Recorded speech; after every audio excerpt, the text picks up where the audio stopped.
So, Sanaya Rivers got on live, and you better believe the next time that the Indiana Fever faced the Connecticut Sun, like, I just want to see, has this really even been covered on YouTube? ESPN posted it 7 hours ago.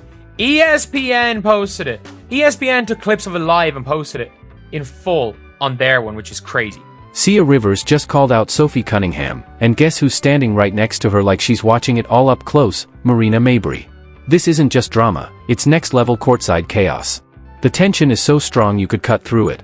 So, what did Sophie do? Why did Sia pick that moment? And is Marina just chilling or secretly stirring things up? Hit play to find out, because this is the WNBA at its wildest. Man, so evil. Damned if I do, damned if I don't. Marina Mabrey, damned if I do. Did she just say damned if I do, damned if I don't? She just knocked someone on their ass for no reason from behind. She freaking Marcus Morris them. Oh, no, sorry, Nikola Jokic on Marcus Morris there. If I do, damned if I don't. I hate that one up. Like, it's just basketball, man. Y'all love that shit in the NBA, though. It'd be cool when the dudes do it. People were calling for Jokic got a suspension for doing what Marina Mabrey did to Marcus Morris. If you honestly watched that clip and thought JCS Sheldon was actually trying to make that shot, you might need to go back to basic basketball lessons, with a little extra class on common sense. That wasn't a real basketball move. It was a full-on shoulder-first torpedo straight at Sophie Cunningham's soul. I want to talk about, this is crazy. This is Sanaya Rivers and Marina Mabrey going on TikTok after that Connecticut Sun game and lying. And this is an example. I want to go through some things with this, because this is an example to me of what an absolute unprofessional cesspool the WNBA is. I know you all know that, but I still think it's important to talk about this, because history gets rewritten all of the time. I just saw somebody talking about now that with the Cheryl Reeves stuff, if you saw my video, people talking about how Caitlin Clark was not playing well at the time of the selection and on. And that, again, revisionist history. I did a deep dive at the time, playing as well or better than any guard in the league. Chelsea Gray just... The ball was just there. It was basically a prop in a revenge show. It mattered about as much as a napkin in a hurricane. Sheldon wasn't aiming for 2 points, she was aiming for 2 ribs. And the way people are out here defending it like it was just normal gameplay, that's the real joke. Part of what game? The WWE crossover nobody asked for.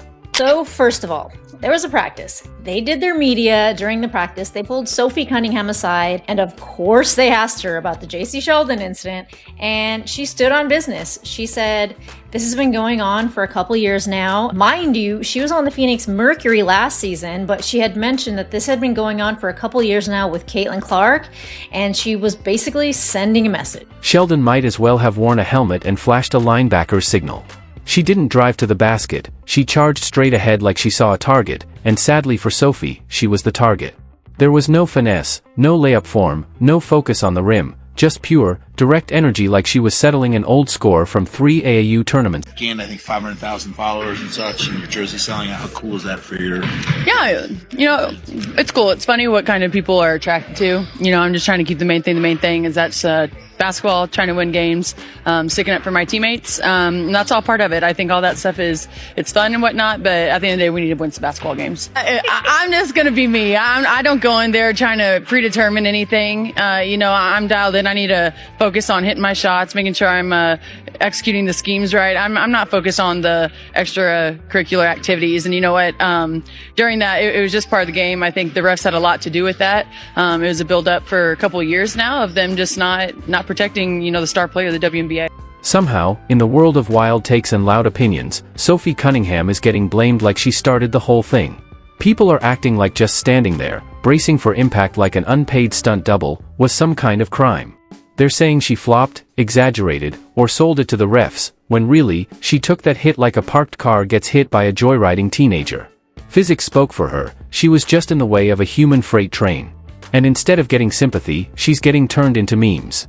Meanwhile, Sanaya Rivers is in the background like that friend who definitely didn't come to calm things down.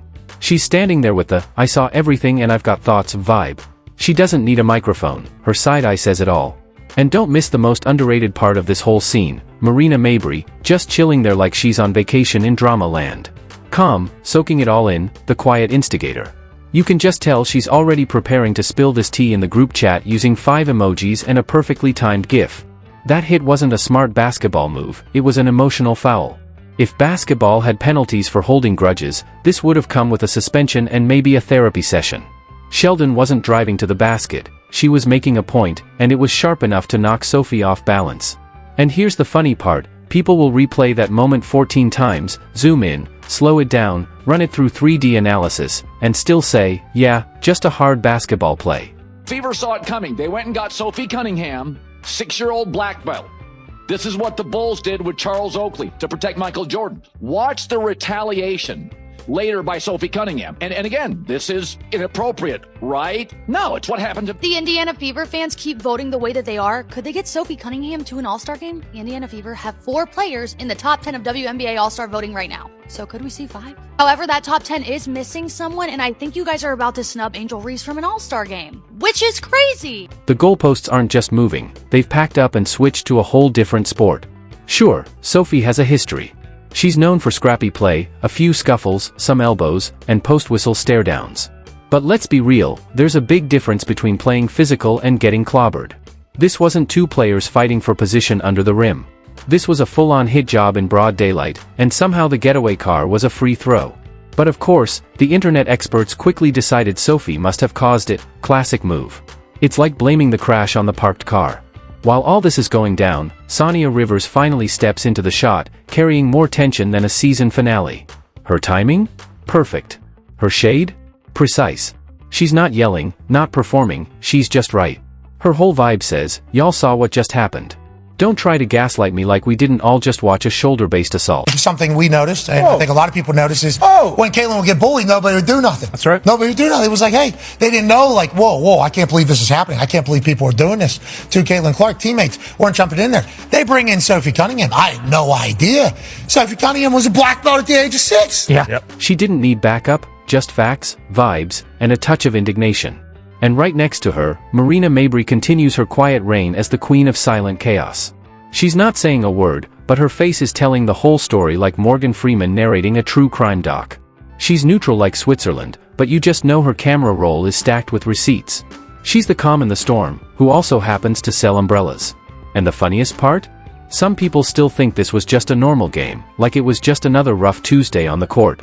Meanwhile, Sophie Cunningham is out here picking her shoulder up off the floor like it's a dropped earring.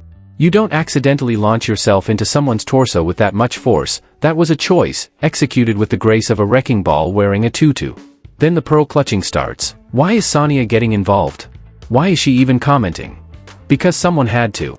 Someone had to step up and be basketball's brutally honest best friend. Sonia didn't start the fire, but she definitely brought the marshmallows. Her delivery? Cold, sharp, and perfectly on point, the kind of calm anger that says, I've got time today, and I brought the truth. There, and I'm thinking to myself, is anybody on this team gonna stand up for Caitlin Clark? JC Sheldon grabbing Caitlin Clark all game, clawing at her. It's like tonight was a brawl, folks. Tonight was a brawl, and I'm sitting there, I'm like, is anybody on this team going to stand up for... And Sophie Cunningham. Meanwhile, Marina Mabrey stays completely unbothered.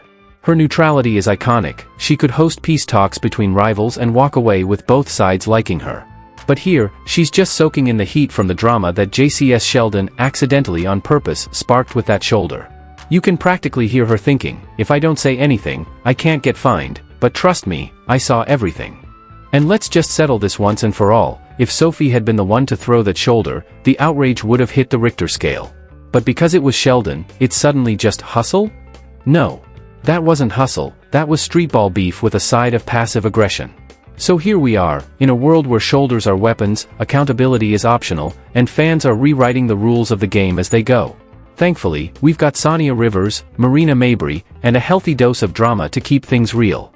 Because when the refs miss it and the fans twist it, someone has to call out the nonsense. That wasn't a basketball play, it was a drive-by in sneakers, with the scoreboard as the excuse. And let's not act like Marina was just some random bystander waiting for her Uber.